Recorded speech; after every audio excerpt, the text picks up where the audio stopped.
नेपालीको पहिचान राष्ट्र निर्माणमा हाम्रो अभियान। नमस्कार, फेवा टेलिभिजनको विशेष प्रस्तुति कार्यक्रम समृद्ध गण्डकीमा यहाँलाई हार्दिक स्वागत छ। आदरणीय दर्शक महानुभावहरू, पछिल्लो समय मानव जाति नै एउटा सङ्कटपूर्ण अवस्थाबाट अगाडि बढिरहेको छ। यस्तो क्षेत्र छ कि जुनसुकै क्षेत्र पनि यो कोभिड-19ले प्रभावित पारेको नहोस्। हरेक क्षेत्र तहस नहस बनेका छन्, हरेक ठाउँ अस्तव्यस्त बनेको छ र यसको निराकरण कहिले कसरी हुन्छ भन्ने विषयमा कसैसँग यसको ठ्याक्कै उत्तर पनि छैन। अहिले हामी यो सङ्कटपूर्ण घडीबाट अगाडि बढिरहेका छौँ। हामीले यो कार्यक्रममा यसै सन्दर्भमा रहेर विभिन्न स्थानमा के कस्ता गतिविधि भइरहेका छन् भन्ने विषयमा कुराकानी गर्छौँ। यसै क्रममा आज हामी गण्डकी प्रदेशको सामाजिक विकास मन्त्रालयमा उपस्थित भएका छौँ। आज हामीसँग सामाजिक विकास मन्त्रालयका नीति योजना कानुन तथा जनस्वास्थ्य महाशाखा प्रमुख शम्भु प्रसाद ग्यावाली हुनुहुन्छ। हामी उहाँसँग अहिले प्रदेशमा स्वास्थ्यको अवस्था के छ, कोभिड-19ले कस्ता खालका असरहरू गरिरहेको छ र अब मन्त्रालयले र उहाँको महाशाखाले अबका गतिविधिहरू के कस्ता चाल्दैछ लगायतका विषयमा कुराकानी गर्नको लागि आज हामी उपस्थित भएका छौँ। स्वागत छ यहाँलाई फेवा टेलिभिजनमा। धन्यवाद। आराम हुनुहुन्छ? सन्चै आराम। अहिलेको व्यस्तता केमा छ यहाँको? अब यही हो, हामी चाहिँ यतिखेर कोभिड-19 को व्यवस्थापनका कुराहरूमा लागिरहेका छौँ। त्यसको अलावा आर्थिक वर्ष 77-78 सञ्चालन हुने कार्यक्रमहरूको चाहिँ कार्यविधिहरू निर्माण गर्ने, कार्ययोजनाहरू निर्माण गर्ने र त्यससँग सम्बन्धित अरू चाहिँ जोडिएका कामहरू चाहिँ गरिरहेका छौँ। पछिल्लो समयमा पिसिआर रिपोर्ट थोरैको भइरहेको छ, धेरै गर्न सकिएको छैन र सकेको छैन भनेर हरेक क्षेत्रबाट जनगुनासोहरू पनि आउने गरेको छ। आजको मितिसम्म तपाईँ र हामी यहाँ कुरा गर्दै गर्दासम्म गण्डकी प्रदेशमा कतिजनाको पिसिआर टेस्ट भएको छ? हजुर, अब हामीले चाहिँ यतिखेरसम्म लगभग 40,000 जनाको चाहिँ प्रदेशभरिको पिसिआर टेस्ट गरेका छौँ र त्यसमध्ये सङ्क्रमित चाहिँ 1880 जना सङ्क्रमित भेटिएको छ र अधिकांश जति सङ्क्रमित हुनुभएको छ लगभग 90% चाहिँ निको भएको अवस्था छ र दुःखद मृत्यु चाहिँ 7 जनाको भएको छ। यो विश्वव्यापी अवस्थालाई हेर्ने हो भने आजसम्म हामीले कुरा गर्दै गर्दा नेपालको मृत्यु दर अत्यन्तै कम भनेको पाइएको थियो र पछिल्लो एक हप्तामा यो हत्तै बढेर गएको छ। यसलाई महाशाखाले कसरी लिएको छ? अब यो यस्तो हुन्छ, यो ट्रेन्ड के हुन्छ भने यस्ता महामारी रोगहरूको कुनै पनि बेला होइन यो चाहिँ यसको सङ्ख्या वृद्धि हुनसक्छ। हामीकोमा पछिल्लो पटक चाहिँ जब लकडाउन चाहिँ खुल्यो त्यसपछि अलिकति सङ्ख्या बढिरहेको छ। कारण के हो भन्दाखेरि सङ्ख्या त अगाडि पनि थियो होला र त्यसपछि लकडाउन खुलिसकेपछि मान्छेको मोबिलिटी पनि बढ्यो र अलिकति हाम्रो पिसिआरको टेस्टको दायरा पनि अलिक धेरै चाहिँ भएको छ। त्यसले गर्दाखेरि हामीले अलिकति त्यो दायरा बढाउँदाखेरि र यो चाहिँ सङ्ख्या वृद्धि भएको पनि हो र अब जब मान्छेको मोबिलिटी हुन्छ एकजनाले 8-10 जना मान्छेसँगसम्म चाहिँ सङ्क्रमित गर्न सक्ने अवस्था भएको हुनाले पछिल्लो पटक चाहिँ सङ्क्रमितको सङ्ख्या वृद्धि हुने कारण मुख्य यही नै हो। अहिले जुन यो पिसिआर टेस्ट प्रदेशले कसरी गरिरहेको छ, कस्तो व्यक्तिलाई मुख्य टार्गेट गरेर पिसिआर टेस्ट गरिरहेको अवस्था हो अहिले? अब हाम्रो मुख्य टार्गेट भनेको आइसोलेसनमा बसेका व्यक्ति, क्वारेन्टाइनमा बसेका व्यक्ति र पोजिटिभ आएका व्यक्तिको चाहिँ सम्पर्कमा रहेका व्यक्तिहरू र बाहिरबाट आएका व्यक्तिहरू, उहाँहरूलाई चाहिँ मुख्य टार्गेट गरेका छौँ। हाम्रो यो चाहिँ सुरुदेखि नै यही हो।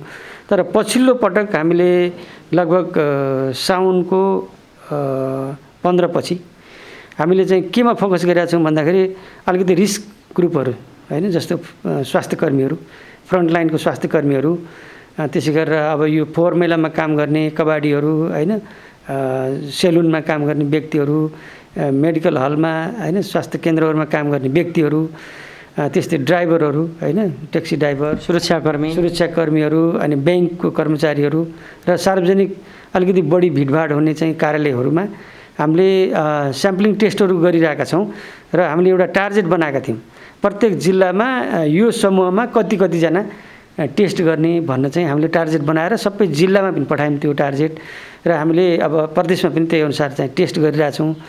र अब हामीले त्यो टार्गेट बनाउँदाखेरि के विचार गरेका छौँ भने अब सङ्क्रमित देखियो भने त्यसको चाहिँ ट्रेसिङ गर्दै जाँदाखेरि कहाँसम्म पुगिन्छ होइन, त्यसको आधारमा हामीले योजना बनाएर होइन, किनभने एउटा सङ्क्रमित भयो भने त्यसको चाहिँ कन्ट्याक्टमा भएका सबैलाई चाहिँ स्याम्पल लिनुपर्ने भएको हुनाले त्यो समेतलाई होइन हामीले चाहिँ आधार मानेर टार्गेट सेट गरेर हामीले सबै ठाउँमा पठाइयो र त्यसअनुसार काम पनि भइरहेको छ।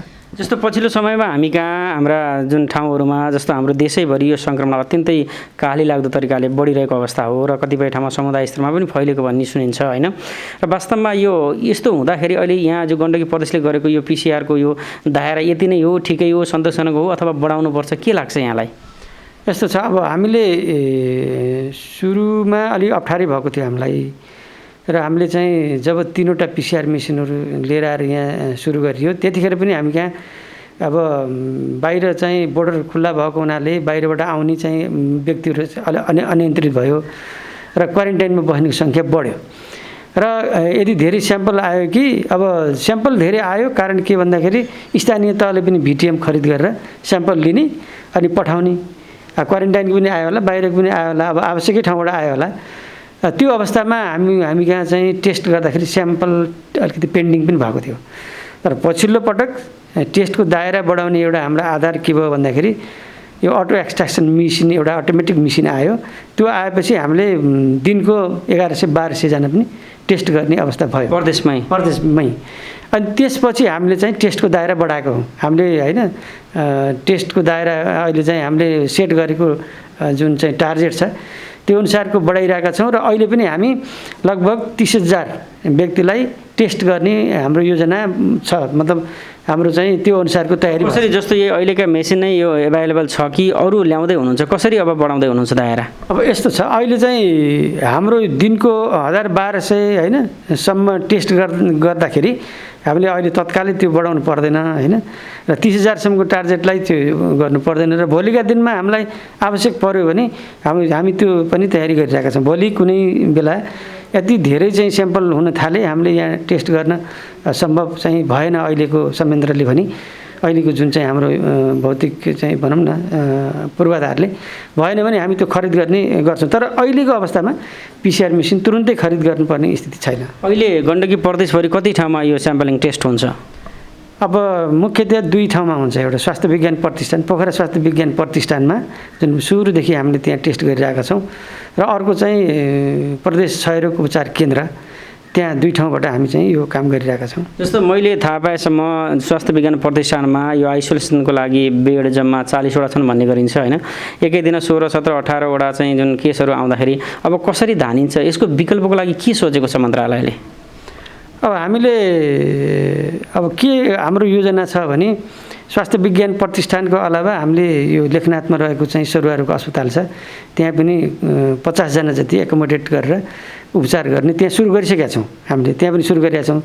त्यसको अलावा हामीले अबको यो 15 गतेसम्ममा कम्तीमा 200 बेडको आइसोलेसन वार्ड, 200 बेडको वार्ड चाहिँ सञ्चालन गर्ने भनेर हामी त्यसैमा लागिरहेका छौँ। अहिले म एकैछिनपछि त्यसैको तयारीमा हामी जाँदैछौँ है। र हाम्रा विभिन्न अप्सनहरू छन्। हामीले अस्पतालहरू हेरिरहेका छौँ, हामीले चाहिँ सार्वजनिक विद्यालय, सार्वजनिक संस्थानका चाहिँ होइन त्यस्ता भवनहरू हेरिरहेका छौँ र कसैको निजी त्यस्ता छन् भने पनि त्यहाँ पनि रिक्वेस्ट गर्ने, अथवा हामीले त्यस्तो किसिमको होटलहरू पनि हेरिरहेका छौँ। अनि तत्काल हामी 15 गतेसम्ममा 200 बेडको चाहिँ त्यो आइसोलेसन सञ्चालन गर्ने हाम्रो सोच छ। पोखराको हकमा कुनै यस्तो निजी अस्पतालहरू जहाँ आइसोलेसन बेड सञ्चालन गर्ने त्यस्तो अवस्था, त्यस्तो प्रक्रिया मिलेको छैन, के छ? अब निजी अस्पतालहरूमा त अहिले चाहिँ हाम्रो कुराकानी त भइरहेछ। ठ्याक्कै मैले यो निर्णय होला भन्न त म सक्दिनँ। अब परिआयो भने हामी पनि सहयोग गर्छौँ भन्ने कुरा छ। तर यो केन्द्रले निर्णय गर्नुपर्छ कि यो जस्तो अरूले नगरे पनि हाम्रो प्रदेशमा समन्वय भयो भने हामी आफै मात्रै पनि यो निर्णय गरेर अगाडि बढाउन सक्छौँ? के छ अवस्था? हामीले चाहिँ अस्पताललाई चाहिँ आइसोलेसन सेन्टर साना 2-4 बेड गर्दाखेरि त्यहाँको अरू चाहिँ रेगुलर सर्भिस पनि हेम्पर हुनसक्छ। त्यस कारणले हामीले अहिले हाम्रो सोचाइ के हो भन्दाखेरि असिम्प्टोमेटिक केस र माइल्ड केसहरू जसको चाहिँ पोजिटिभ छ, कोरोना पोजिटिभ छ तर लक्षण देखिएको छैन भने उहाँहरूलाई चाहिँ हामीले सार्वजनिक होइन त्यस्ता चाहिँ भवनहरूमा एकै ठाउँमा राखेर 100-150 जना पनि राखेर अलिक व्यवस्थित तरिकाले मोनिटरिङ गर्न सक्छौँ। त्यहाँ चाहिँ अलिकति सिम्टम डेभलप भयो भने तुरुन्तै अस्पतालमा लिएर जाने हाम्रो व्यवस्थापन छँदैछ। त्यस कारणले अब हामीले 2 थरीबाट हेर्नुपर्ने हुन्छ। एउटा चाहिँ लक्षण देखिएकोलाई हामीले अस्पतालमै राख्नुपर्छ होइन। लक्षण नदेखिएको तर कोरोना पोजिटिभ भएकोलाई हामीले चाहिँ त्यसरी अब अलिकति मास रूपमा नै व्यवस्थापन गर्ने हाम्रो सोच हो। यो जुन यो महामारीसँग प्रत्यक्ष रूपमा लड्ने भनेको स्वास्थ्यकर्मी हो र जहाँसम्म अहिले स्वास्थ्यकर्मीको अवस्थामा अत्यन्तै दयनीय हुँदै गइरहेको छ। देशभरि नै धेरै स्वास्थ्यकर्मीहरू सङ्क्रमित भएको अवस्था छ। पोखराईको हकमा हेर्ने हो भने पनि आज मात्रै एउटा अस्पतालमा 2 जना चाहिँ नर्सहरू चाहिँ सङ्क्रमित भएको अवस्था छ।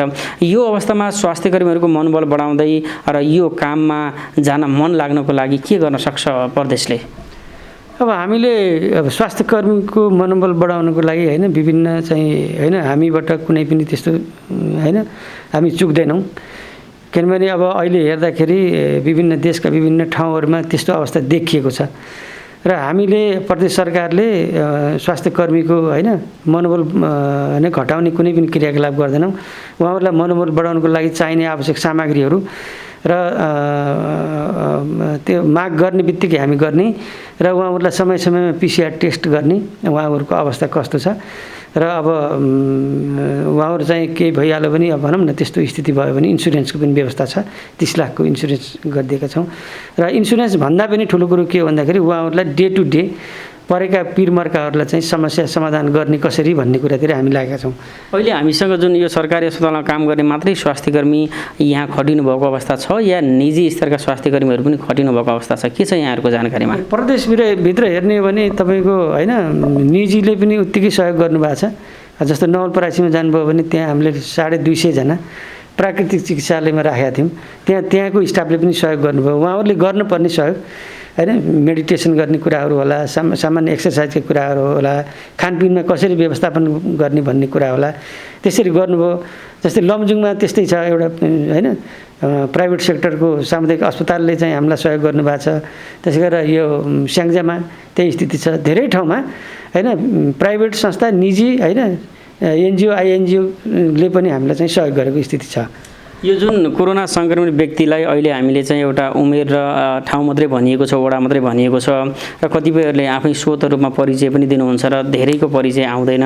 यो एउटा जनगुनासो पनि आउँछ कि उहाँहरूको बरु परिचय आइदिए सुरक्षित भइन्थ्यो भन्ने छ। के छ यो अन्तर्राष्ट्रिय नियम हो देखाउन नमिल्ने अथवा उहाँहरूले चाहे देखाउन मिल्ने हो? के छ यो प्रक्रिया थोरै बताइदिनुहोस्। अब व्यक्ति सङ्क्रमित भयो भने हामी स्वास्थ्य सेवा प्रदान गर्ने व्यक्तिले अथवा संस्थाले उसको चाहिँ डिग्निटी चाहिँ खलल नहुने गरी हामीले काम गर्नुपर्छ होइन। उहाँको चाहिँ भनौँ न उहाँलाई हामीले डिस्क्लोज गर्दाखेरि होइन सार्वजनिक गर्दाखेरि उहाँको व्यक्तिगत होइन व्यवहार अथवा उहाँको चाहिँ निजी त्यस्ता कुराहरूमा असर गर्छ भने हामीले भन्न मिल्दैन। यो चाहिँ मेडिकल इथिक्स हो। त्यसैले यस्तो अवस्थामा व्यक्ति आफैले भन्नुहुन्छ यसमा कुनै समस्या छैन, तर मेडिकल्ली कुनै पनि व्यक्तिलाई होइन यसलाई यो भएको छ भन्ने बित्तिकै अहिले देखिरहनु भएको छ एउटा सामान्य उपचार गर्ने स्वास्थ्यकर्मीलाई क्वारेन्टाइनमा राख्दाखेरि कस्तो समस्या? यो सामाजिक अपराध त होइन नि? किन यस्तो भएको छ? हामीले नबुझेका हौँ अथवा बुझाउन नसकिएको के लाग्छ यहाँलाई? यहाँले भने जस्तै कतिपय कुरा फाइदा पनि होला। कुनै व्यक्तिलाई चाहिँ सार्वजनिक गरिदिँदाखेरि समाज अलि सतर्क हुन्छ भन्ने कुरा पनि होला, तर हामीले त्यसरी हेर्दैनौँ। जुन व्यक्ति सङ्क्रमित व्यक्ति छ ऊ व्यक्तिमा त्यसको असर के पर्छ, उसको परिवारमा त्यसको असर के पर्छ, उसको छरछिमेक अथवा उसको नातागोतामा त्यसको असर के पर्छ, हाम्रो हेर्ने दृष्टिकोण के छ?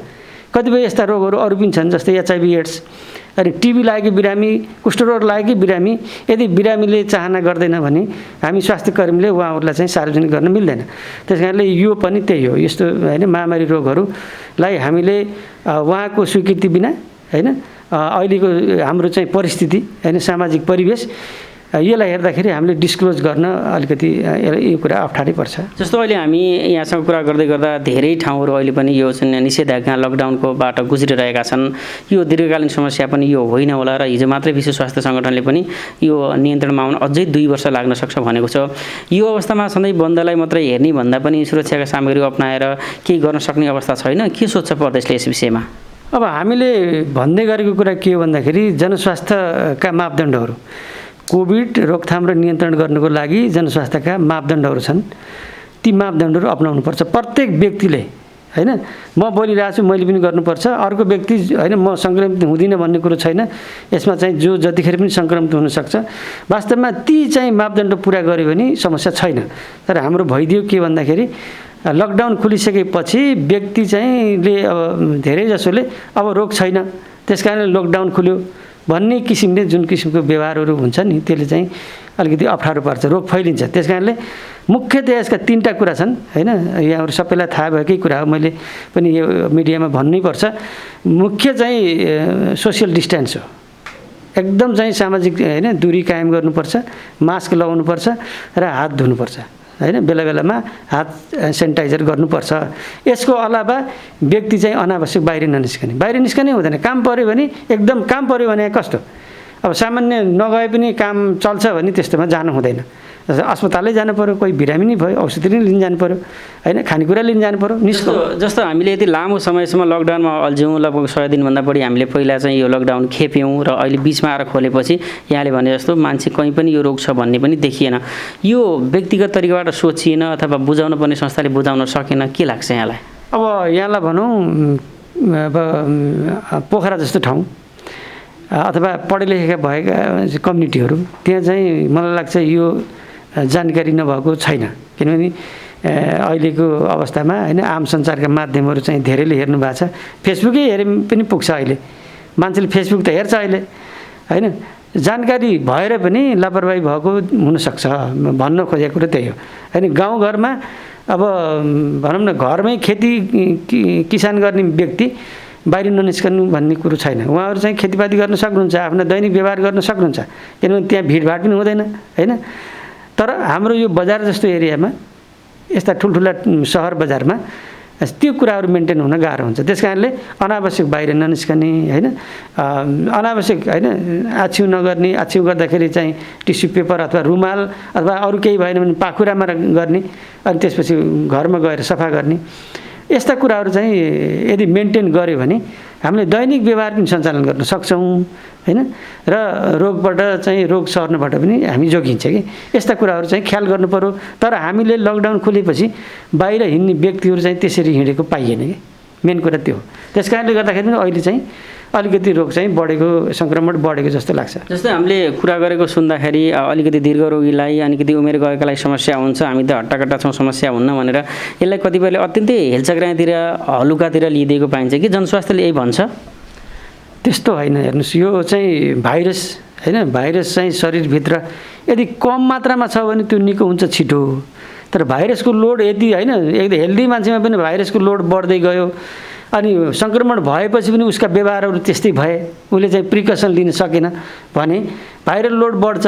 त्यस कारणले चाहिँ उसलाई पनि समस्या हुनसक्छ, हेल्दी मान्छेलाई पनि अथवा यङ मान्छेलाई पनि। तर यसले चाहिँ अहिलेसम्म हामीले हेरेको ट्रेन्ड के छ भन्दाखेरि अलिकति दीर्घ रोगीहरू हैन र उमेर बढी भएका 60 वर्ष कटेकालाई अलिकति बढी यसले ग्रसित गर्छ। कारण के हो भन्दाखेरि व्यक्तिमा यो भाइरस भने त हामीलाई अरू रोग पनि लाग्छ नि, अरू पनि छन् नि भाइरल डिजिजहरू त, तर हामी त औषधि नगरिकन ठिक भए हुन्छ।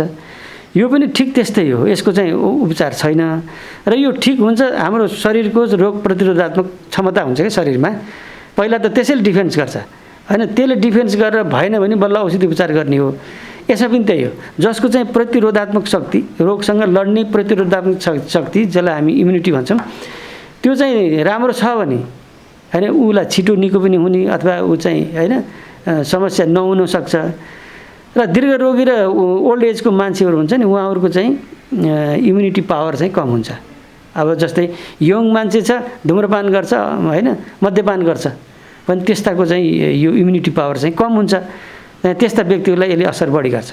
हामी लगभग कार्यक्रमको अन्त्यतिर आइपुगेका छौँ। जुन प्रदेशले अहिले चालिरहेका क्रियाकलापहरू भन्दा हाम्रो चाहिँ समुदायमा अनि यो ठाउँमा धेरै आक्रामक तरिकाले फैलिरहेको अवस्था छ यो कोभिड-19। अहिले जुन प्रक्रिया अपनाएको छ, जुन सामग्रीहरू प्रयोग गरिरहेको छ, जुन रेसियोमा जुन PCR रिपोर्ट गरिरहेको छ, यसले धान्नेवाला अब देखिँदैन। यस विषयमा प्रदेशले छिट्टै के खालको निर्णय गर्दैछ र कसरी जाँदैछ, थोरै बताइदिनुहोस्। अब हामी चाहिँ हाम्रो चाहिँ पहिलो चाहिँ अब भावी योजना के हो भन्दाखेरि यो टेस्टको दायरा बढाउने र सङ्क्रमित बढ्दै गयो भने उहाँहरूलाई चाहिँ आइसोलेसनमा राख्ने, सङ्क्रमितलाई आइसोलेसनमा राख्ने हैन। त्यसको लागि चाहिँ 2 किसिमको हाम्रो चाहिँ आइसोलेसनको व्यवस्था गरिरहेछौँ, हामी गर्दैछौँ। एउटा चाहिँ लक्षण नदेखिएको र अर्को चाहिँ लक्षण देखिसकेपछि त्यसलाई उपचार गर्ने, त्यसलाई हैन भेन्टिलेटरी सर्भिस दिने। त्यही कारणले हामीले अहिले चाहिँ प्रदेशमा देखिएको बढी मात्रामा चाहिँ हैन लक्षण नदेखिएको भएको हुनाले तिनीहरूलाई पनि तुरुन्त व्यवस्थापन गर्नुपर्ने छ हैन। हाम्रो चाहिँ भावी योजना टेस्टको दायरा बढाउने र आइसोलेसन चाहिँ को सङ्ख्या बढाउने र अब उपचार गर्नुको लागि हामीले चाहिँ सामग्री जो उपचार सामग्री हुन्छ नि पिपिईको कुराहरू भए अरू चाहिँ अरू आवश्यक पर्ने सामग्रीहरू हुन्छ ती सबैको चाहिँ व्यवस्थापन हामी गरिरहेका छौँ। अहिलेको अवस्थामा त्यसको अभाव केही पनि छैन। हुन्छ, यो समय दिनुभयो यसको लागि हामी आभार व्यक्त गर्न चाहन्छौँ। हस्, धन्यवाद यहाँलाई पनि। आदरणीय दर्शक महानुभावहरू, आज हामीले पछिल्लो समय कोभिड-19 यो सङ्क्रमण र प्रदेशले के कस्ता गतिविधि सञ्चालन गरिरहेको छ भन्ने विषयमा हामीले नीति योजना कानुन तथा जनस्वास्थ्य महाशाखाका प्रमुख शम्भु प्रसाद ग्यावालीसँग कुराकानी गऱ्यौँ। पक्कै पनि हो आदरणीय दर्शक महानुभावहरू, अहिले हामीले चालेका कदमभन्दा हामीमा आएको सङ्क्रमण अत्यन्तै तीव्र रूपमा अगाडि बढिरहेको छ। यसलाई निराकरण गर्नको लागि तपाईँ जसले जे सक्छ त्यही अपनाउनु पर्ने हुन्छ। एउटा जिम्मेवार निकायले, एउटा स्वास्थ्य निकायले मात्रै गरिदेला भनेर अब यो रोकिनेवाला छैन। हामी जहाँ छौँ, जसरी छौँ, हामीले के कहाँबाट कसले के सक्छौँ त्यो गरेर यसलाई नियन्त्रणमा ल्याउनु पर्ने अहिलेको आवश्यक देखिन्छ। यति दिनसम्म हामीले हेरेर साथ दिनुभयो। तपाईँ समस्त आदरणीय दर्शक महानुभावहरूप्रति हार्दिक आभार व्यक्त गर्न चाहन्छु। क्यामेरामा राजेशको साथमा म पुष्प दाहाल पनि बिदा हुने अनुमति चाहे। राष्ट्र निर्माणमा हाम्रो अभियान जारी छ। तपाईँ फेवा टेलिभिजन हेर्दै गर्नुहोस्। नमस्कार।